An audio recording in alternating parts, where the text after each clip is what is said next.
మధుమేహం అదుపు తప్పితే మన ఒంట్లోని ప్రతి అవయవము దాని ప్రభావానికి గురవుతుంది. మన కళ్ళు ఇందుకు మినహాయింపేమీ కాదు. షుగర్ బారిన పడ్డాక ఏళ్లు గడుస్తున్న కొద్దీ కంట్లోని సూక్ష్మ రక్తనాళాలు దెబ్బతినడం మొదలవుతుంది. ఇది క్రమేపీ రెటినోపతికి దారితీస్తుంది. డయాబెటిక్ రెటినోపతి ఒక సజీవమైన బాంబు లాంటిది. ఆ బాంబు పేలినప్పుడు మాత్రమే దాని తాలూకు లక్షణాలు కనిపిస్తాయి. కానీ అప్పటికే జరగాల్సిన నష్టం జరిగిపోతుంది. చూపు బాగా దెబ్బతినిపోతుంది.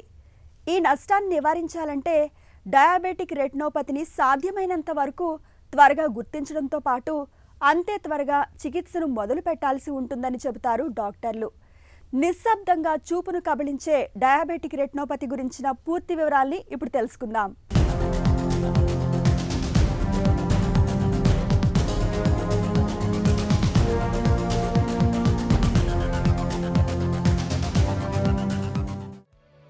మన కళ్ళు సజీవ కెమెరా లాంటివి. కెమెరాలో ఫిల్మ్ ఉన్నట్లు మన కంటిలో కూడా ఫిల్మ్ ఉంటుంది. ఇదే రెటీనా. ఇది ఉల్లి పొరల పల్సగా ఉండి కంటి లోపల వెనుక భాగంలో చాపలా విస్తరించి ఉంటుంది. రెటీనా అనేది మన కంటిలో అతి ముఖ్యమైన భాగం. రెటీనాకు రక్తం సరఫరా చేసే రక్తనాళాలను రెటివల్ బ్లడ్ వెజల్స్ అంటారు. ఇవి రెటీనాలో శాఖోపశాఖలుగా విస్తరించి ఉంటాయి.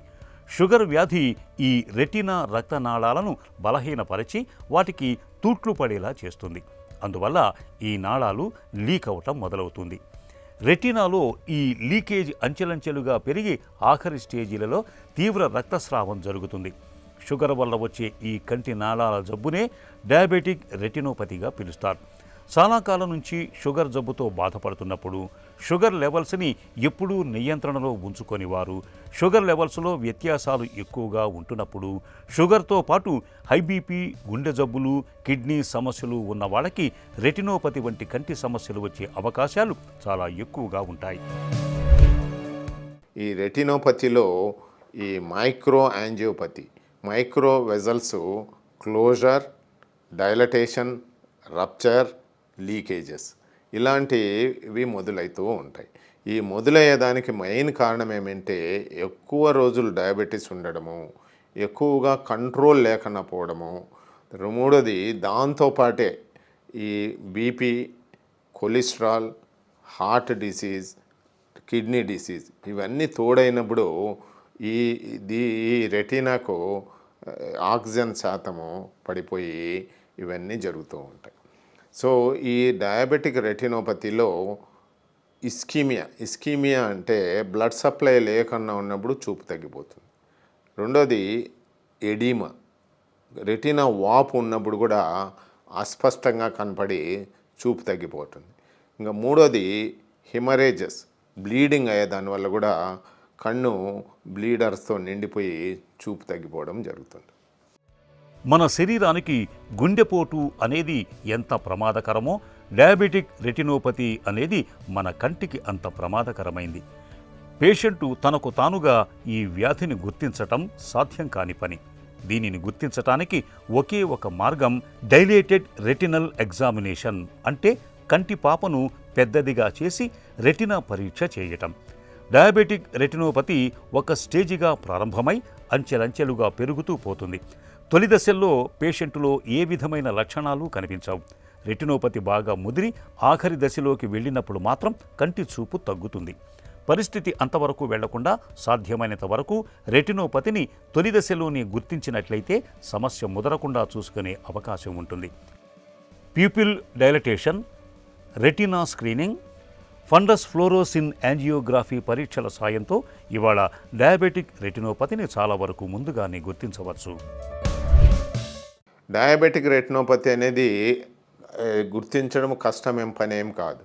ఓన్లీ రెక్విజిట్ ఏమంటే డైలేటెడ్ కంట్లో డ్రాప్స్ చుక్కల మంది వేసి ఫండోస్కోపీ అనే టెస్ట్ ద్వారా మనం చేయొచ్చు. ఈ ఫండోస్కోపీ అనేది డైరెక్ట్ ఆఫ్థల్మోస్కోపీ అని, ఇండైరెక్ట్ ఆఫ్థల్మోస్కోపీ అని, స్లిట్ ల్యాంప్ ఎగ్జామినేషన్ అని, ఫండస్ ఫోటోస్ ద్వారా మనము రెటీనాను చూడొచ్చు. సో ఈ రెటీనా చూసినప్పుడు రెటీనా పైన బ్లీడింగ్ స్పాట్స్ ఏమన్నా ఉన్నాయా, రెటీనా మీద ఎగ్జుడేట్స్ అని ఎల్లో స్పాట్స్ ఏమన్నా ఉన్నాయా, రెటీనా నుంచి కొత్త రక్తనాళాలు ఏమన్నా పెరుగుతున్నాయా, ఇవి గమనిస్తే పేషెంట్కు డయాబెటిక్ రెటినోపతి ఉంది అని నిర్ధారణ చేస్తాం. ఇది కానబుడు ఎడిమా ఉందా లేదా అని కనుక్కోవాలంటే ఓసిటీ అనేది ఒకటి ఉంది. OCT is ocular coherent tomogram. ఈ ఓసిటీలోనే ఇంకా కొత్త పరికరం ఏమంటే ఓసిటీఏ. ఓసిటీఏ అంటే ఆ ఓసిటీనే యాంజియోగ్రఫీ. యాంజియోగ్రఫీ అంటే రక్తనాళాలు, రక్తం సర్క్యులేషన్ ఎలా ఉంది అని కూడా మనం చెప్పచ్చు ఓసిటీఏ. ఇంకా కొంతమందికి అవసరమైతే ఎఫ్ఎఫ్ఏ, ఫండస్ ఫ్లోరసెంట్ యాంజియోగ్రఫీ అని చేస్తూ ఉంటాం. డయాబెటీస్ రెటినోపతి మూలంగా వచ్చే అంధత్వానికి చికిత్స లేదు, నివారణ ఒక్కటే మార్గం. రెటినోపతిని మనం తగిన సమయంలో లేజర్ చికిత్స ఇచ్చి ఇంకా ముదరకుండా నివారించవచ్చు. అంతేగాని దీనిని మొత్తంగా తొలగించలేం, అంటే అంధత్వం రాకుండా ఆపవచ్చు, కానీ వచ్చాక ఏమీ చేయలేం. లేజర్ చికిత్స వల్ల చూపు పెరగదు, కానీ రెటినోపతి ఇంకా ముదరకుండా అదుపులో ఉంటుంది. అంతేగాని పోయిన చూపును తీసుకురాదు. లేజర్ చికిత్సని కూడా 4-5 దఫాలుగా తీసుకోవాల్సి ఉంటుంది.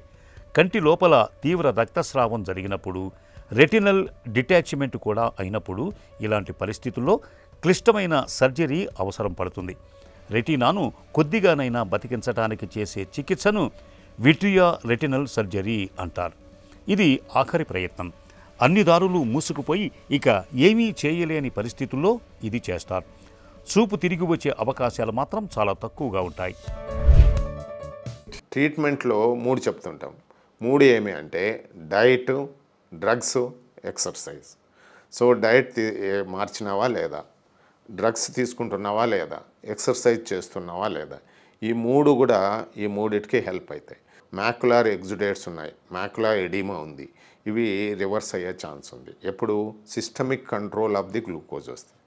కాకపోతే ఇంకా మా ఆప్థాల్మిక్గా ఐ పరంగా ట్రీట్మెంట్ ఏమి అంటే ఒకటి లేజర్ ట్రీట్మెంట్. లేజర్ ట్రీట్మెంట్ ఎందుకు అంటే ఈ లీకేజెస్ అరికట్టేదానికి, కొత్త రక్తనాళాలు పుట్టకుండా ఉండేదానికి, కొత్త రక్తనాళాలు వచ్చినవి రిగ్రెస్ అయ్యేదానికి లేజర్ ట్రీట్మెంట్. ఈ లేజర్ ట్రీట్మెంట్లో గ్రిడ్ ట్రీట్మెంట్ అని ఒకటి, పాన్ రెటినల్ ఫోటోకోగులేషన్ అని.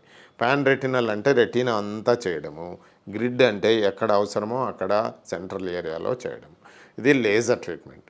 రెండోది ఈ ఎడీమా ఉన్న వాళ్ళకు, ఈ మ్యాకులర్ డిసీజ్ ఉన్న వాళ్ళకు ట్రీట్మెంట్ ఏమి అంటే కంటి లోపలనే ఇంజెక్షన్స్ ఇవ్వడం. స్టీరాయిడ్ ఇంజెక్షన్ ఇచ్చేదానివల్ల అక్కడ ఉండే ఆ వాపు తగ్గిపోయి మళ్ళీ పేషెంట్కు చూపు నార్మల్గా ఉంటుంది. ఇంకా మూడో ట్రీట్మెంట్ ఏమి అంటే బ్లీడ్ అయిపోయింది, రెటీనా ఊడింది, అట్లా వాళ్లకు విట్రెక్టమీ అనే ఆపరేషన్ చేస్తుంటాం. హై రిస్క్ పేషెంట్స్ ప్రతి 3 మాసాలకు రెటీనా స్పెషలిస్ట్ను కలిసి ట్రీట్మెంట్ ఏదైనా అవసరమా లేదా అని గమనించి ట్రీట్మెంట్ తీసుకునే దానివల్ల 95% of cases we can preserve their vision. Timely ట్రీట్మెంట్తో 95% మందికి వాళ్ళ చూపును వాళ్ళకు నిలబెట్టవచ్చు. డయాబెటిక్ రెటినోపతి వ్యాధిని మొక్కగా ఉన్నప్పుడే మనం అడ్డుకోవాలి. రెటినోపతి ముదిరిపోతే చూపును కాపాడలేం.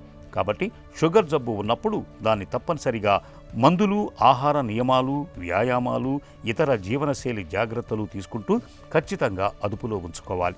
క్రమం తప్పకుండా మధుమేహ పరీక్షలతో పాటు రెటీనా పరీక్ష చేయించుకుంటూ ఉండాలి. అవసరమైనప్పుడు రెటీనా యాంజియోగ్రఫీ, లేజర్ చికిత్స చేయించుకోవాలి. కనీసం ఏడాదికి ఒకసారైనా మాస్టర్ హెల్త్ చెకప్ చేయించుకోవాలి. ఈ జాగ్రత్తలు డయాబెటిక్ రెటినోపతిని చాలా వరకు అదుపులో ఉంచుతాయి.